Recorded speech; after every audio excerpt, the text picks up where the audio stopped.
Caríssimos irmãos e irmãs, louvado seja nosso Senhor Jesus Cristo, para sempre sejam louvados.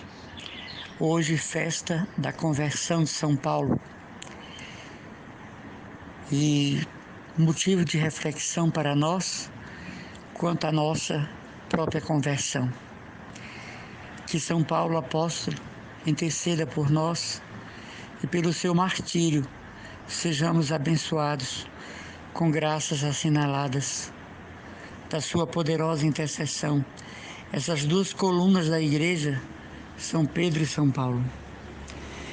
Eu estava assistindo um desses programas de evangelização da internet, e hoje o rapaz dizia assim: você sabe o que pode acontecer na sua vida se você não rezar o texto diariamente?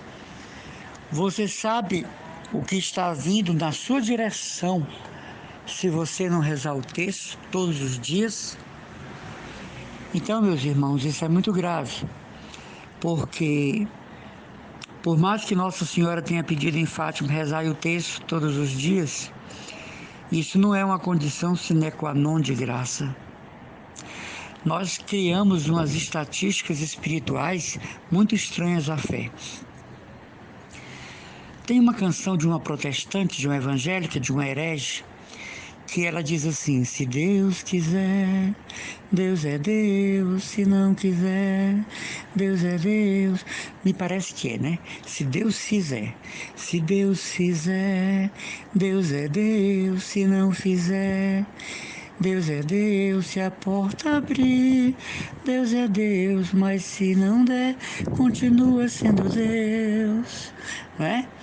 Então, se nós rezamos o terço, Deus é Deus. Se não rezamos o terço, Deus é Deus. Se vamos à missa, Deus é Deus. Se não vamos à missa, Deus é Deus. Nós não podemos fazer da nossa vida espiritual coisas obrigatórias. Eu tenho uma senhora que conversa comigo e ela me dizia ontem que acorda 4 da manhã para rezar o texto para se livrar logo dessa obrigação. E eu fiquei assim alarmado, porque eu a tenho na conta de uma boa católica, né? Então veja, uma pessoa que se acorda 4 da manhã para rezar o terço, para ficar livre disso logo, como se fossem algemas, como se fosse uma peste, como se fosse uma punição. Então tenhamos muito cuidado, não é? Com essas pessoas que ensinam que tem que rezar às 3 da tarde o texto da misericórdia. O texto da misericórdia pode ser rezado a qualquer hora do dia, por mais que Santa Faustina tenha dito que é a hora da graça, mas isso é a opinião da santa, né? Que nós respeitamos. Mas não é regra. Nós podemos ler a Bíblia todos os momentos do dia.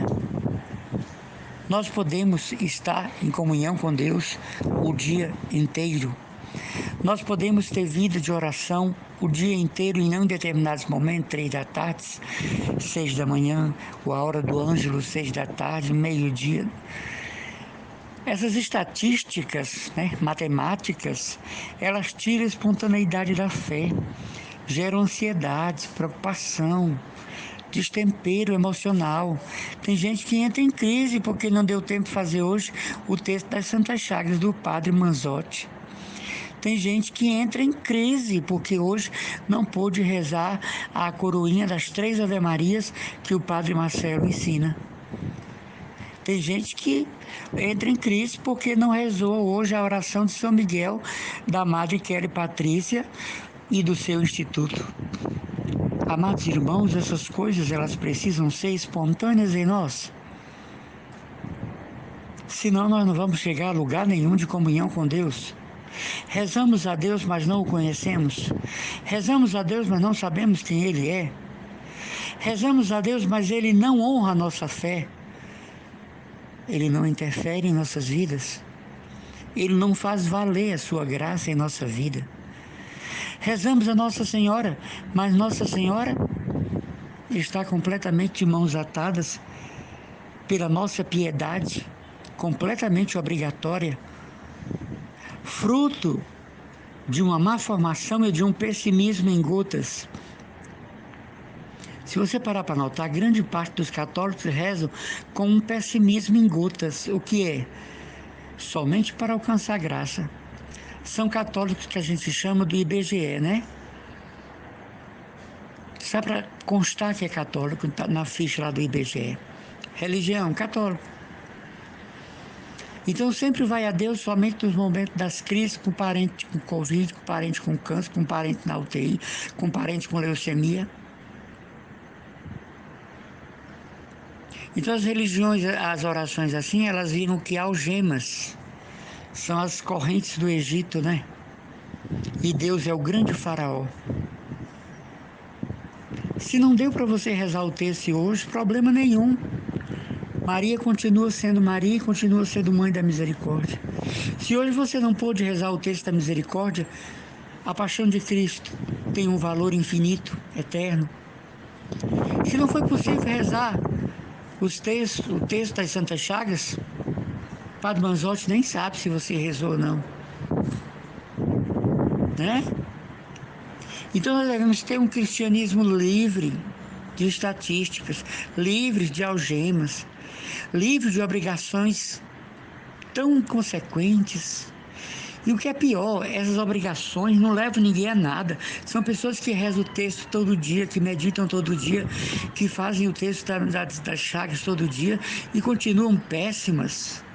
Péssimas vizinhas, péssimas sobrinhas, péssimas filhas, péssima mãe, péssimo pai, péssima cunhada, péssima sogra, péssimo sogro, péssimo amigo de trabalho. Então as pessoas dizem, eu lá quero essas orações. Eu tenho uma colega que reza a curaça de São Patrício lá no trabalho, dia e noite. É a pior amiga que nós temos, a pior amiga que existe na loja. Então não adianta, gente. Vocês rezam a sua própria condenação. Nós rezamos a nossa própria condenação. Eu rezo o meu texto todos os dias, mas eu rezo assim. Pela manhã alguns mistérios, à tarde outros, ao final do dia. E eu tenho certeza que Nossa Senhora fica feliz, até porque Nossa Senhora não sabe matemática. As pessoas ficam rezando o texto como se Nossa Senhora estivesse com calculadora. Está faltando 2 Ave Maria, volte. Pelo amor de Deus. Achar que Nossa Senhora está interessada nessas práticas. Ela disse em Lourdes a Bernadette, eu desejo de vós o texto meditado. Não é o texto pelo texto. Então essas estatísticas, você tem que rezar isso, você tem que fazer isso, são as leis do Antigo Egito. E Deus assim é um faraó impiedoso. Aqui no eremitério eu rezo 7 vezes a liturgia das horas. Se me acontecer algo imprevisto e eu precisar sair do eremitério e socorrer alguém, quando eu volto, se ainda estiver dentro do prazo daquela hora, eu rezo aquela hora litúrgica. Senão eu espero a próxima. Mas sem escrúpulos, sem devaneios, sem falsa piedade, sem hipocrisia. Meu Deus, não consegui rezar vésperas. Meu Deus, não consegui rezar Noa. Meu Deus, eu não rezei completas. Não. O nosso Deus é o Deus da liberdade. Então vamos ter cuidado para não criarmos essas estatísticas tão assombrosas, e ignorantes e hipócritas. Porque nós precisamos rezar tudo isso, mas com o coração livre, desimpedido, cheio de amor, cheio de zelo. O texto mariano, o texto das Santas Chagas, o texto da misericórdia, né? O texto das dores de Maria. Esse ano estamos no ano josefino, o texto de São José. Você conhece o texto de São José? É tão lindo, é? Mas tudo com muito amor, liberdade interior, adesão do coração, da mente, da sensibilidade. Então, isso tudo é maravilhoso, né? Você rezar o texto da misericórdia às 3 da tarde, por espontaneidade, por um coração livre, com uma alma jubilante, né? é tão agradável, a gente sente a graça realmente baixar em nossas vidas. Nós podemos, como que, tocar o mistério da paixão às 3 da tarde. Mas quando isso é rezado por amor e não por obrigação, né? Porque isso aí foi imposto por alguém. Não. Machuca o coração de Jesus. Vocês conhecem a devoção ao coração esmagado de Jesus? Ele apareceu a uma religiosa da Sociedade do Sagrado Coração de Jesus, de Santa Sofia, não é? Bará. E ele disse que o coração dele ficava esmagado toda vez que as pessoas cometiam ou faziam atos de piedade à força, por lei, por obrigação, porque é o jeito de fazer. Então o nome dessa devoção é o coração esmagado de Jesus. Aí você vai dizer, vixe, que coisa estranha, mas a mensagem é linda. Jesus dizendo que prefere que as almas não vão à Eucaristia para recebê-lo à força, porque é domingo. Fica em casa. Ele tem os anjos dele no céu que o adoram dia e noite. Por isso vamos ter sempre o cuidado de uma fé esclarecida, pontuada pelo esclarecimento, e não uma estatística dolorosa, esmagante, sufocante. Tem que rezar o texto todo dia, o rapaz dizia. Você não imagina o que está vindo na sua direção. Não sei, meu Deus, eu acho que a CNBB deveria, sabe, proibir, tirar do ar. Eu sei que o YouTube é de domínio público, né?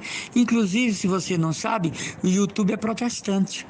Então, quanto menos programas católicos tiver, melhor para eles. Eles dão preferência aos programas dos hereges, né? Dos evangélicos.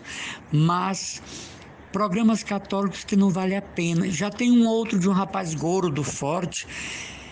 Ele só tem 15 minutos de programa, mas é 15 minutos massacrando o Papa Francisco. Eu não queria amizade de um rapaz desse. Eu não aceitaria ir na sua casa. Deus me livre de um rapaz desse como vizinho. Porque ali sim é a besta fera, ali sim é o instrumento de Lúcifer. Ele nem sabe que ele é instrumento de Satanás. Tem uma freira também que fundou uma congregação contra o Papa, contra a igreja, sem a vontade do Papa, sem a autorização do bispo. As irmãs todas de diabo estão construindo um mosteiro em São Paulo, gigantesco. Gente, como é que tem benfeitores para ajudar uma mulher dessa? Como é que tem gente que está dando dinheiro quando tantos mosteiros estão precisando de ajuda? E está construindo um mosteiro chamado o Vale da Imaculada. Olha que hipocrisia. E ela é contra o Papa Francisco, diz que ele é a besta fera e que o sinal da besta vai vir por ele. E já tem mais de 50 religiosas, não é? Então está construindo um mosteiro gigante chamado o Vale da Imaculada. Diz que o seu bispo é Satanás. E as irmãs têm 1 hora para rezarem para o bispo morrer ou sair dali e ser transferido. Como é que a CNBB fica calada? Por mais que seja domínio público, bastava um documento da CNBB.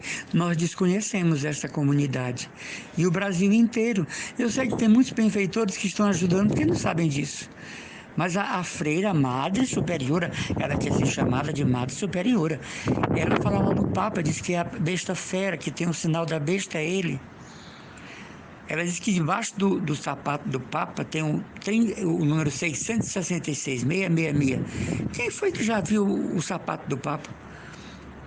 Parece que ela já foi lá, ela já viu, pegou o Papa. Com licença, do Papa, levantar aqui seu pé. Que ridícula.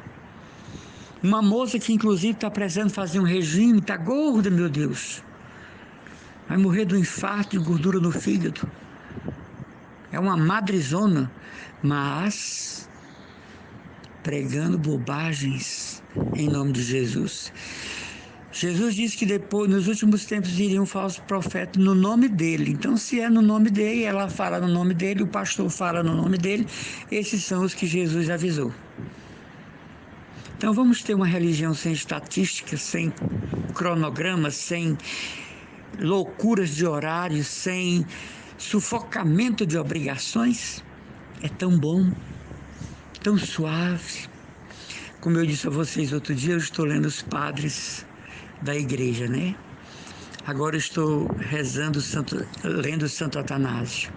Meu Deus, quanta coisa linda. Meu Deus, que riqueza a igreja possui.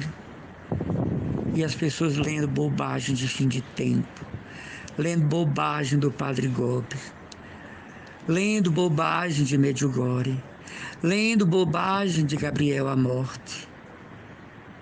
Bobagens. Não leva a nada, não converte. Melhor ler os santos padres da igreja. As cartas em si, orientações do Papa. Ganhamos muito mais do que com essas bobagens. Espiritualidade de rodeio. Espiritualidade paralela que não leva absolutamente a lugar nenhum. Outro dia eu fui dessas comunidades novas e a freirinha estava adorando o Santíssimo exposto, e parece que é assim, de hora em hora troca uma, né? Vem outra.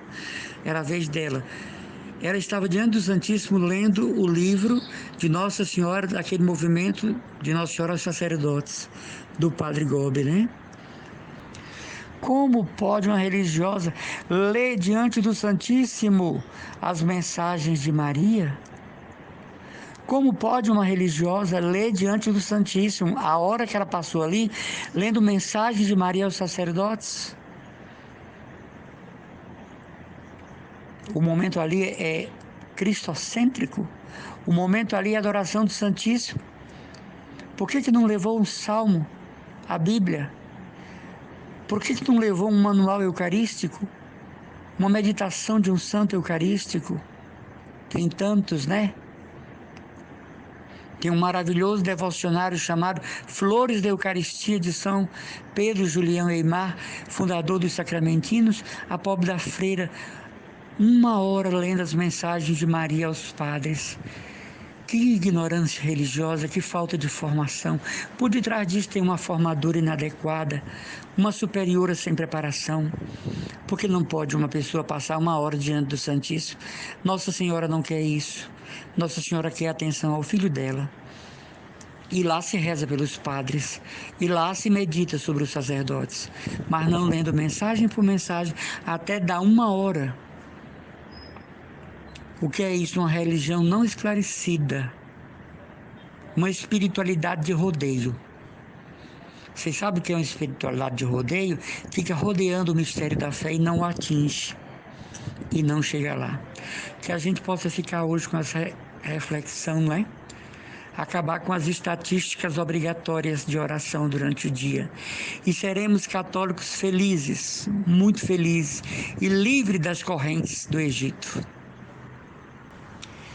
Um abraço do irmão Emanuel Maria, consagrado da comunidade católica Cristo Dominus.